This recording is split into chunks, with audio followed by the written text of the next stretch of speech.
Buenas tardes, bienvenidos al canal Aprendemos de Todo. En este video vamos a ver el paradigma de la escuela nueva.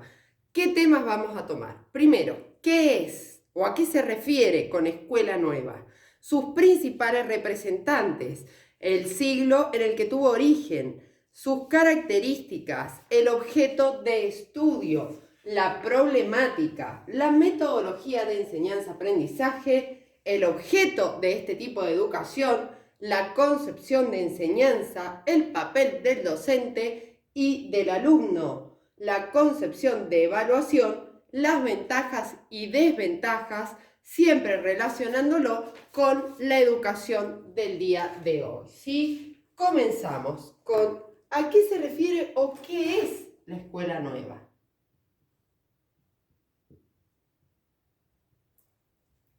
Dice lo siguiente: es un movimiento pedagógico que prioriza una educación activa, útil para la vida, centrada en el alumno y sus intereses, no memorística y paidocentrismo. ¿Qué significa?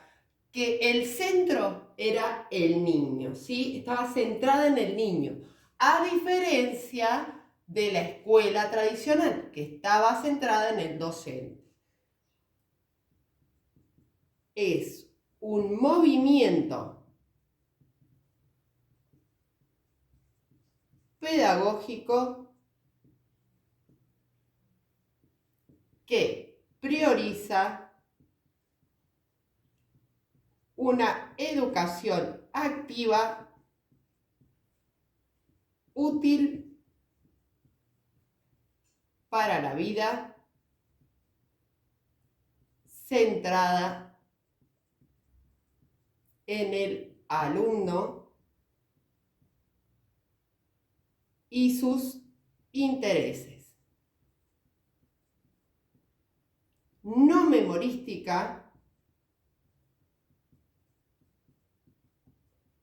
y paidocéntrica.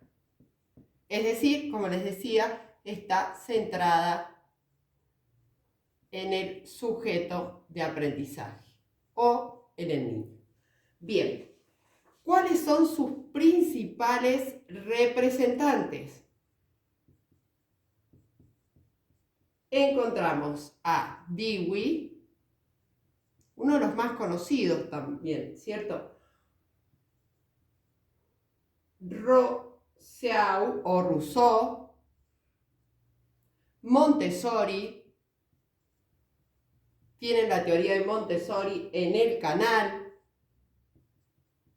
Faure y otro muy conocido en la didáctica, Pestalozzi. Y currículum.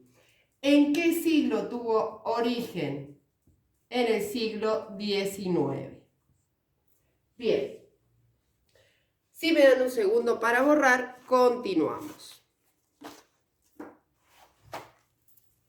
Recuerden que pueden seguirnos en TikTok, Instagram o contactarnos en nuestro mail aprendemosdetodo123@gmail. O dejarnos las dudas en los comentarios debajo del video o otro tema que necesiten. Bien, ¿qué características tiene este paradigma? Primero y el más importante, el paidocentrismo. La segunda, el alumno activo. Recuerden que en la escuela tradicional el alumno siempre era pasivo. Y luego el pensamiento crítico. O sea, el alumno podía reflexionar. ¿Cuál era el objeto de estudio? Se considera al hecho educativo acción y actividad, ¿sí? Se considera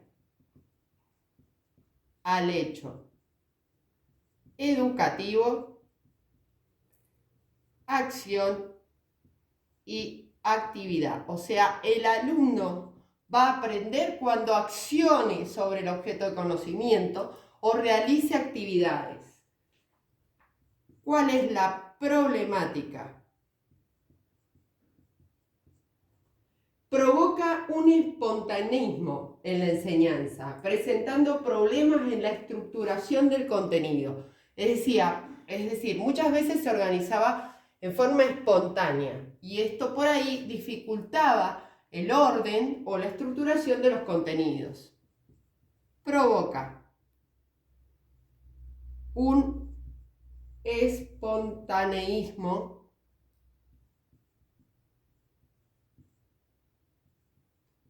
en la enseñanza, presentando problemas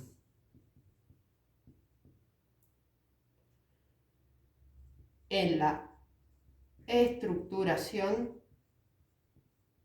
de los contenidos. ¿Cuál es la metodología de enseñanza-aprendizaje?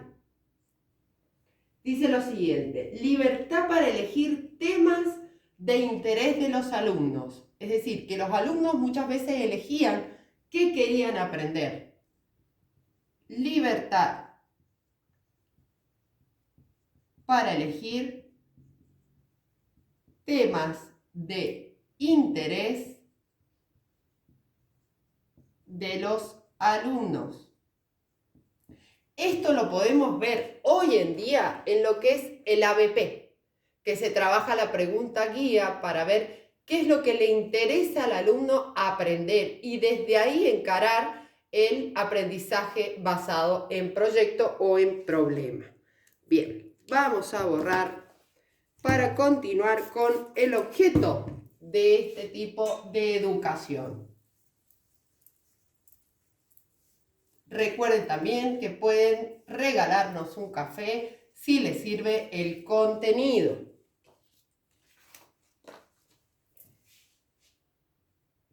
Objeto de la educación. Dice lo siguiente: desarrollar al máximo las posibilidades del niño. Desarrollar al máximo las posibilidades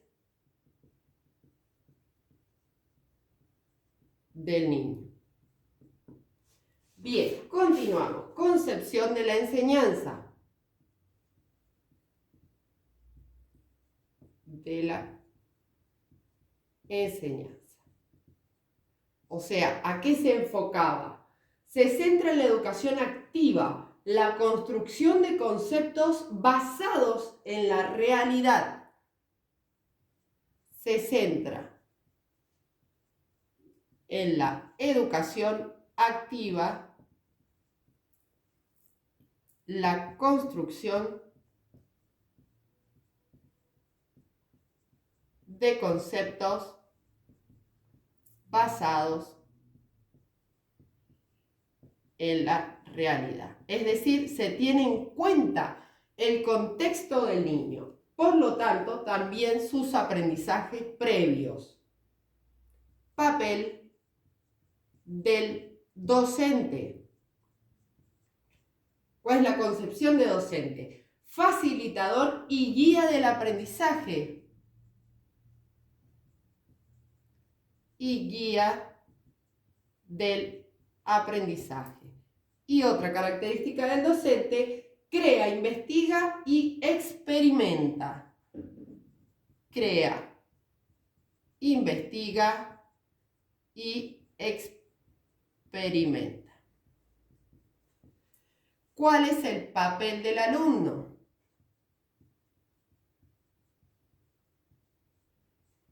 El alumno activo y participativo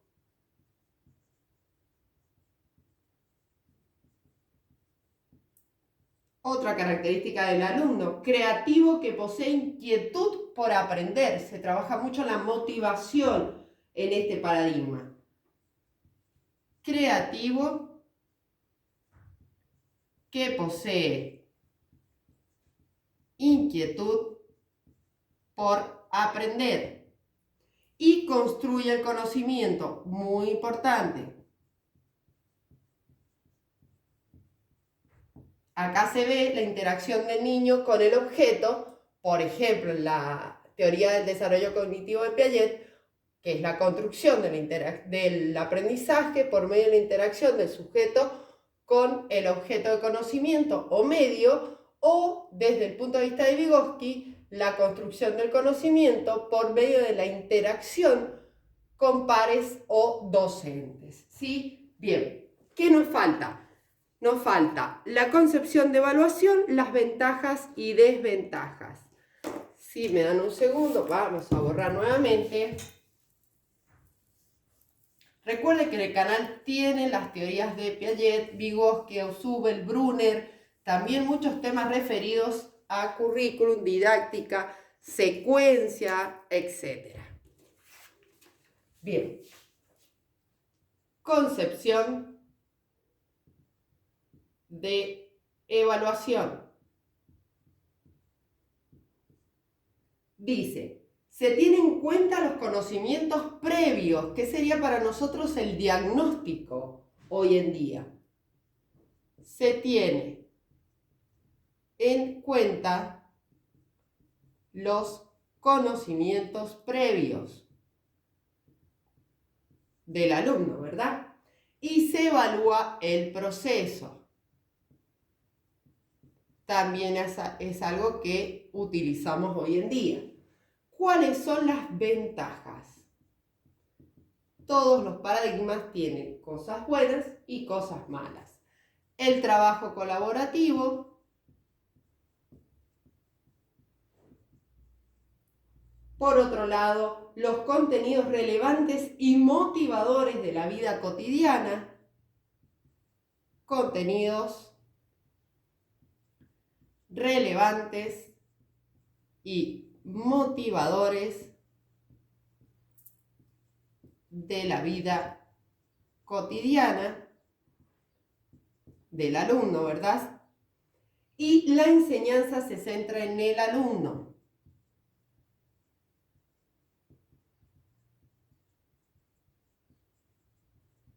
En el alumno. ¿Cuáles serían las desventajas? En primer lugar, la necesidad de recursos materiales. Recursos materiales. Se entiende que para que el alumno interactúe con el objeto de conocimiento, debían tener material didáctico, poca orientación y control. ¿Por qué? Porque si cada alumno va a decidir qué aprender, ¿cómo hace el docente para guiar cada proceso de aprendizaje, verdad? Se ponía un poco caótico. Bien, problemas de estructuración de contenido. De estructuración de contenido. Recordemos que los aprendizajes van desde el nivel inicial hasta finalizar la educación primaria, de lo simple a lo complejo, tocando todos los contenidos, de manera que el alumno pueda construir aprendizajes previos y retomarlos año tras año, complejizándolos. Entonces, al no estar bien estructurados, esto en el proceso de construcción, según la teoría de Ausubel, no se podía realizar. Bien, si te sirvió el contenido, regálame un me gusta, suscríbete, comenta, comparte e invítanos un café. Muchas gracias.